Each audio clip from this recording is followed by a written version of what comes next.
As he said, I'm John Coffey. I'm the Communications Director for the Frankie Evans Association.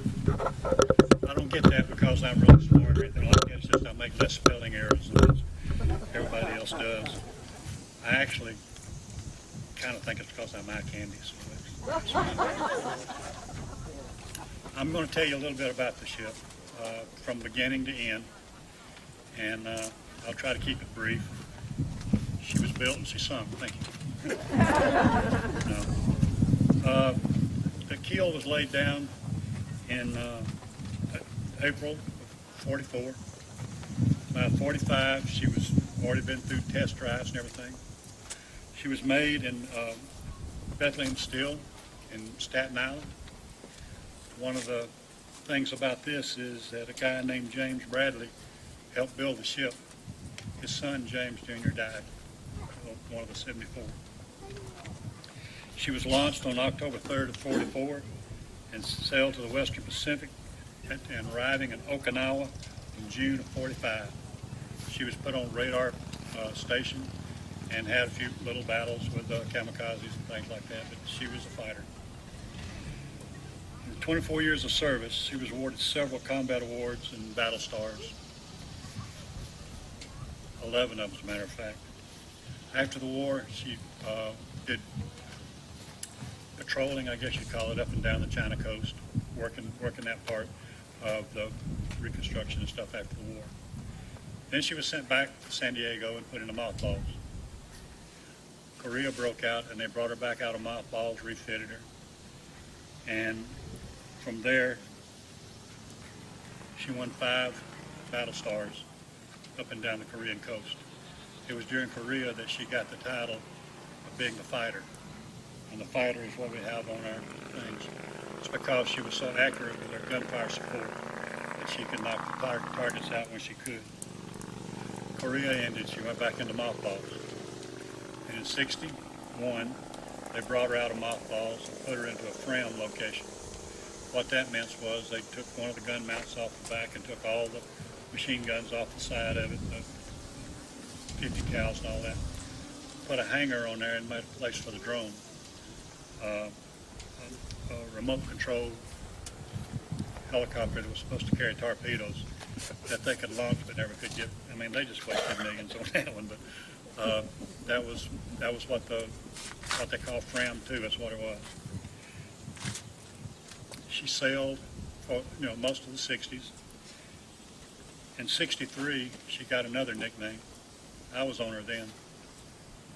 We were operating out of Pearl Harbor, and our evaporators blew up. Evaporators are what changes salt water into fresh water. But we couldn't go in because we were still practicing with the Hornet, and we had the Pineapple Fleet, which is what they call the destroyers that were home ported in Hawaii. They called them the Pineapple Fleet. We were operating with them. We couldn't go in, so we spent a week out there with no water. All the water had to be saved for cooking. No showers or anything. So we got the name of the Rank Frank. I got off, and they sent the ship to Vietnam. She went 3 tours in Vietnam.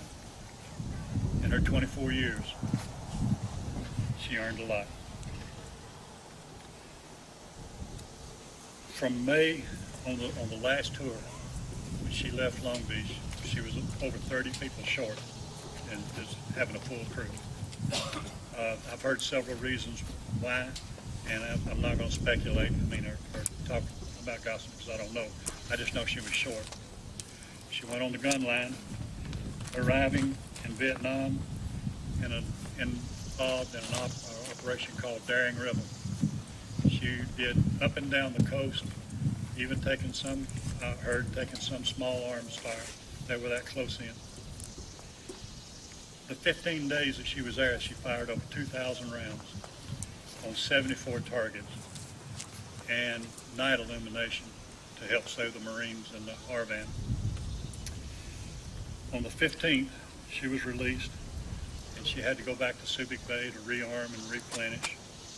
And while in Subic Bay, she picked up a whole bunch of new guys that had 17 days to live.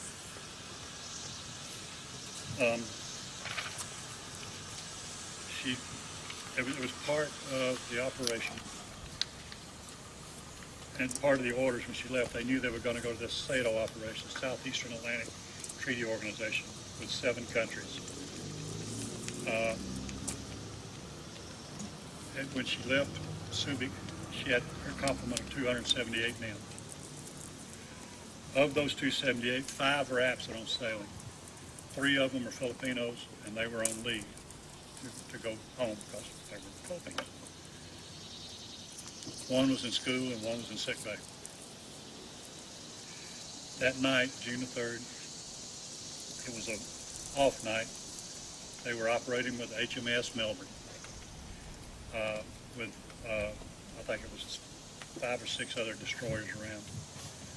Their station was in the front of the carrier, off to one side.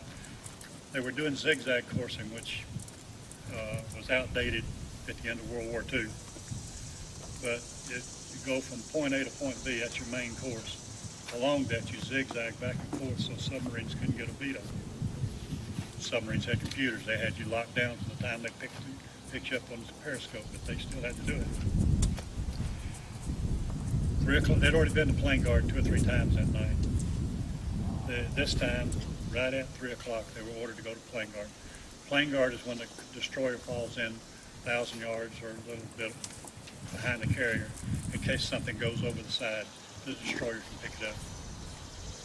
There was some confusion on the bridge of the Evans about the base course and the zigzag course.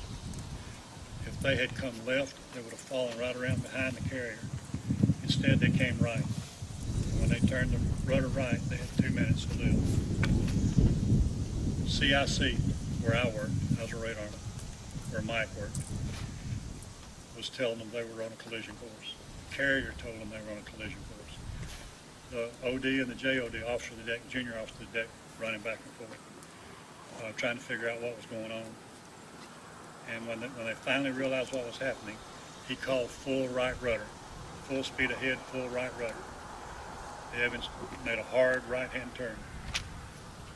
But about 2 or 3 minutes before that, the carrier panicked. And the Australians don't like me to say that, but it's a fact. They turned left. And when they turned left, they T-boned them right between the stacks. Rode up on it, came back down and snapped it in half. The front half went down in 3 minutes. It rolled over on its side, back half rolled back over, and those guys were trying to pick themselves up. Everybody that was on the port side, left, got thrown to the right side. Some of them had broke bones. There was a lot of confusion. OI division had 29 guys. 11 of them got out. That's where I slept in OI. The division is a square. And you had a ladder coming down right in the middle. Takes you up to the mess decks. You got the main deck, the mess decks, and then the sleeping quarters. It was on its side. They had to pull themselves up through the ladder and through the gate, and then take the mess decks, or the tables are welded to the floor, and they were using the legs of the tables to pull up to go to the steam line. The steam line would come down from the main deck. You go through the steam line, get your food, then you go into the mess decks. And they were having to go through the steam line. Instead of going up the ladder to the main decks, they turned left. First division, one through one hatch, one thing forward, had 31 men in it. 6 got out. One of them sitting right over there. He was the last one out.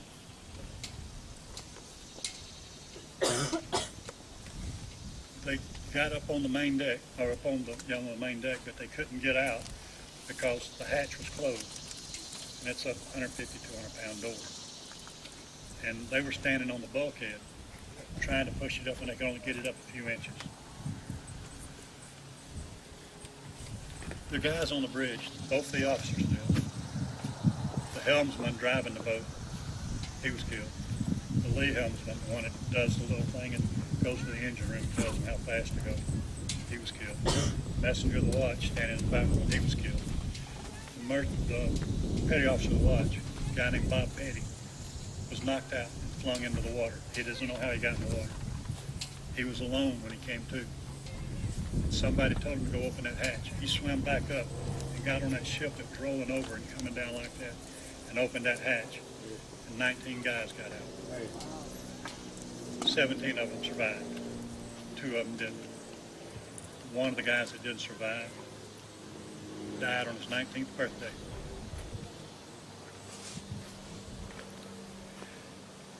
The forward of the mess decks going down was the 1st Division. That's where the 6 guys got out. Around that hatch to the right was a door for 4 junior officers.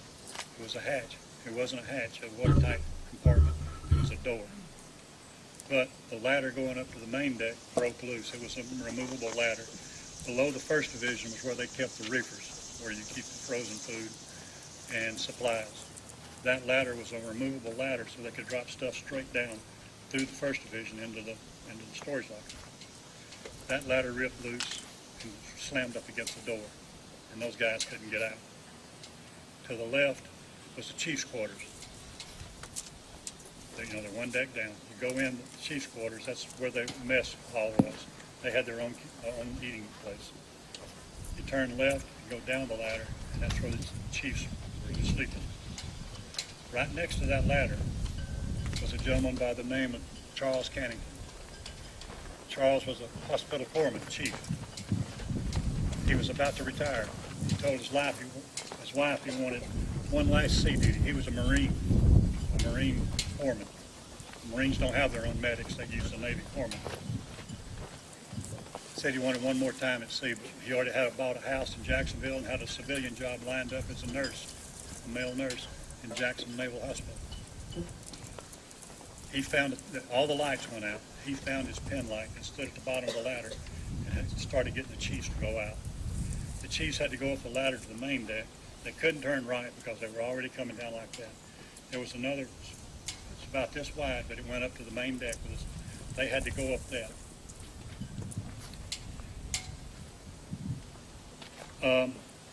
There were 13 chiefs down there. 11 of them got out. One, Chief Willie King, was a non-swimmer. He was told to go down and get in the water and grab something that's floating. They saw him heading toward the water but never saw him again.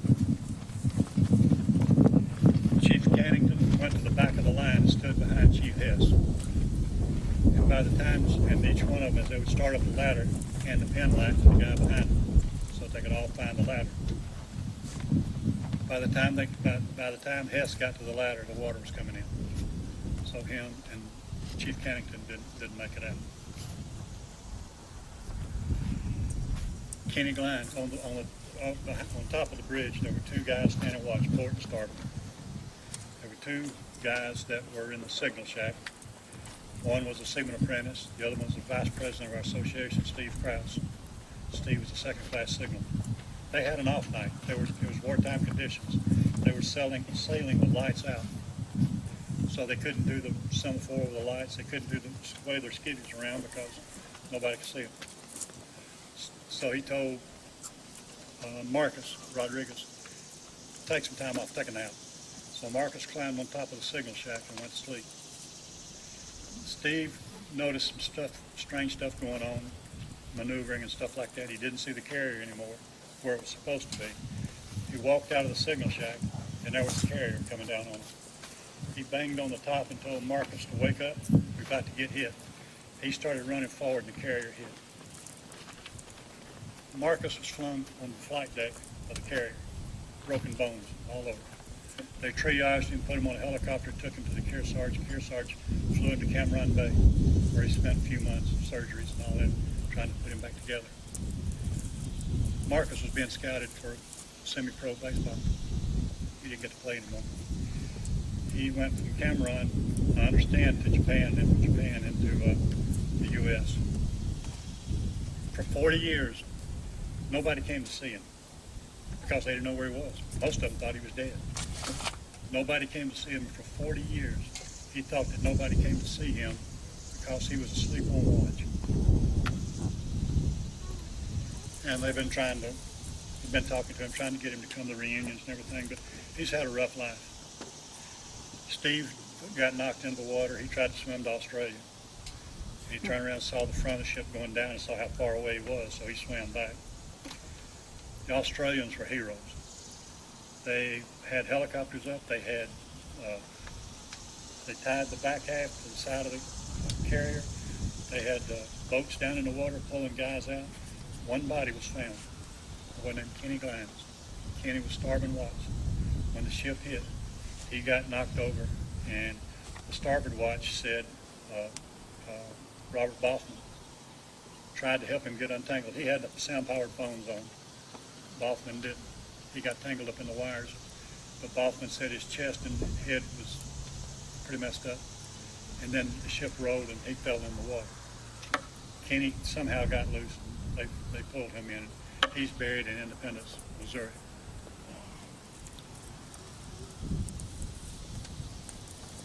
And the rest of the guys went back from the Melbourne. They all got all the beer they wanted.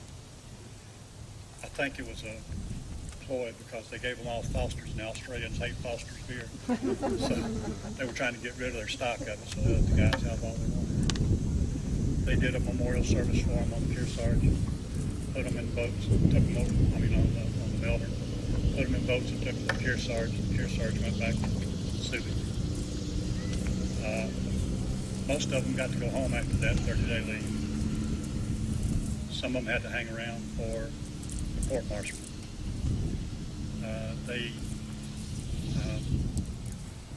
Navy didn't treat them too well.